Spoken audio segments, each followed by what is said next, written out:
Hi everybody, this is the Baseball Hut, the amazing, spectacular, terrific, the great one, the people's champion, your host, the Hut, and we are back here at the Baseball Hut 2, getting awfully close to 1,000 subscribers, and you need to subscribe, talk about different things other than our New York Mets, but I do discuss the Mets in this video, so if you want to stick around, hit the like button, and of course, I'll put this in the community on the Baseball Hut, but, so Shohei Ohtani is the biggest player in baseball right now. Had a big June. He had 14 home runs. Actually, this is an interesting kind of odd stat. Only 2 players have hit 14 home runs and had 4 stolen bases in the month of June. As weird as that is, Shohei Ohtani and Ryan Sandberg. He's just sort of going through going through and just doing all kinds of crazy stuff with the records. As you know, he's a two-way player. The only two-way player in Major League Baseball currently. He's able to pitch every 5-6 days. I guess he's on a 6-day man rotation, and he plays every day. And he's played every game this year, and he's just doing a bang-up job. He's probably going to win in all likelihood the MVP. He would have won the MVP last year, but obviously Aaron Judge getting 63 home runs. Baseball desperate to get someone that was non-steroid to break the record. They were desperate to get him to 63 homers. So he won the MVP last season. Ohtani finished second. I know a lot of people wanted him to finish first. But if you're going to lead the league in home runs and break that record in the American League, he's probably got a chance to win. So here we go. So there's going to be all kinds of speculation over the next few months. Where is Ohtani going to go? But according to NewYorkPost.com, John Heyman, I always get the two of these guys confused. John Heyman, the less of the annoying of the two of them, put out an article. Here we go. Two-way superstar Shohei Ohtani hasn't revealed his intentions, but some see 3 teams as most likely to vie for baseball's best player, maybe ever. Dodgers, Giants, and the incumbent Angels. Now, I would point out that Ohtani has only played 6 years in the major leagues. He's had 3 big years, pitching and hitting on a level that we've never seen, just as a combination. So let's calm down with the greatest ever. Just saying, let's be very wary of him. Just as an aside, going forward. But we got 3 teams here. There's a belief he isn't all about money and will get the biggest contract ever anyway, and that he wants to win and may prefer the West Coast. When players say they're not about the money, they're always about the money. The Dodgers cleared financial room and are the most consistent winners. The Angels intend to try to re-sign him, and although they may need to show Ohtani they can make the playoffs. Now, they have done a good job. Perry Minasian, the general manager in Anaheim, has done a good job putting together a winning team. They are, I guess, have one of the wild card spots. He's done a good job bringing in better pitching. Pitching is much better than it's been in the past. He brought in a lot of role players that have helped out a lot. So they've done a lot of work to show to him that they're willing to win. Now, going back to the Dodgers are the Dodgers. The Dodgers did not spend a lot of money this offseason. They let Trey Turner go. 2 years ago, they let Max Scherzer go. And they've had a strange season. They're in second place right now. And they kind of missing something. And I think a lot of it's they're taking a bit of a hit this year with the hope that they'll sign Ohtani in the offseason. And then there's the San Francisco Giants. Now, the Giants struck out on a couple of big players last offseason. One was Aaron Judge, and the other was Carlos Correa. Aaron Judge went back to the Yankees. Carlos Correa failed his physical with the Giants. Then he went and signed with the Mets. He failed his physical with the Mets. And then Correa went to back to Minnesota. The big offseason move the Giants made last offseason was sign Michael Conforto. They have an old shortstop at Brandon Crawford. They don't really have a big prospect in terms of shortstop. They really need a big player. They've not had a big player on their team since Buster Posey retired 2 years ago.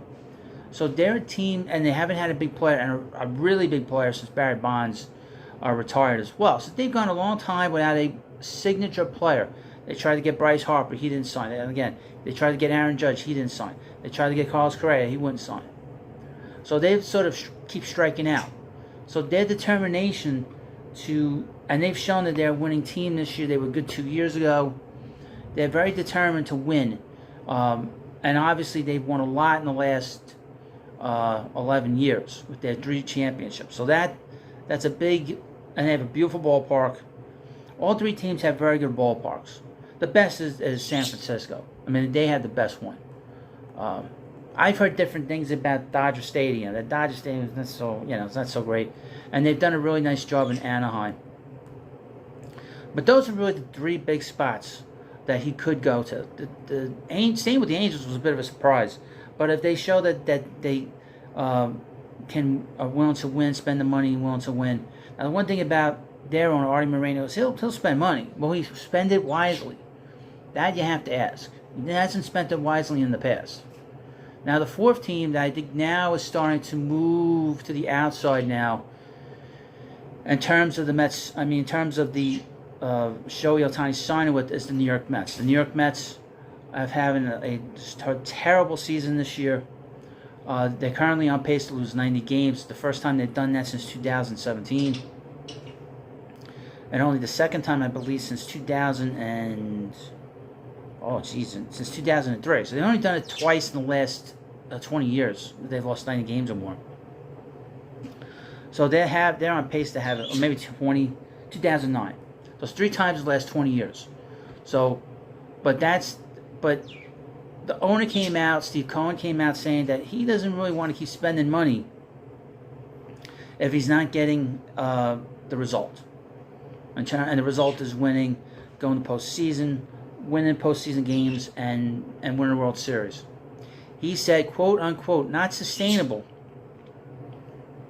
when it comes to this record payroll. And he is taking a lot of loss. According to this article from the New York Post, he is losing $200 million this year, just based on this. Now, I don't see him now going to the Mets based on the fact that he said something about this team. Mets need to rebuild the farm system in a big way. If you make this kind of a move and you continue to spend money, the Mets will have to forfeit another top 30 pick again next year for next year's draft. I don't think that is sustainable. So the New York Mets are kind of on the outside now. It was exciting to talk about for a long time here at the Hut, but seeing how the Mets have played so poorly and how they're going to lose a lot of money, it makes no sense to pump more money in. The most sense would be to start divesting yourselves of some of these older players. If you have to eat the money for next year, you do it for next year, and then beyond, then you can really bring in other free agents. And there is another big free agent down the road, if you're a New York Mets fan, to look forward to. And the belief is he's not signing with his team right before he hits free agency. That's Juan Soto. So keep your eye on him. And I'm thinking about this. The Mets could probably use a right fielder next year, considering how poorly Starlin Marte has played. But this is more of a video about Shohei Ohtani. Is he going to get $50 million a year? Is he going to be the first $50 million player? Because you're not signing one player. You're signing 2 players, a starting pitcher and a DH. You're going to sign one of the best pitchers in baseball, and you're going to be signing one of the best hitters in baseball. You mix them together, he's the best player in the game. So that's a lot of money to invest. The Dodgers can invest that. I think the Angels could put that money into him. And they have so much invested in him, so many years. So they know the player, they know his personality, they know him as a person. And of course the Giants, desperate for a star. And the Dodgers being the Dodgers. These 3 teams are going to battle it out. I think he's going to stay in California. Maybe the Mariners sneak in. Maybe the Cubs sneak in. But I think he'll stay in California. I don't see him coming to the East Coast now. I did before. I don't think the Yankees are interested in him. The Yankees have their big player in Aaron Judge. They're not going to bring another guy here. The Yankees are a different story. They need to make some moves on the fringes. The problem isn't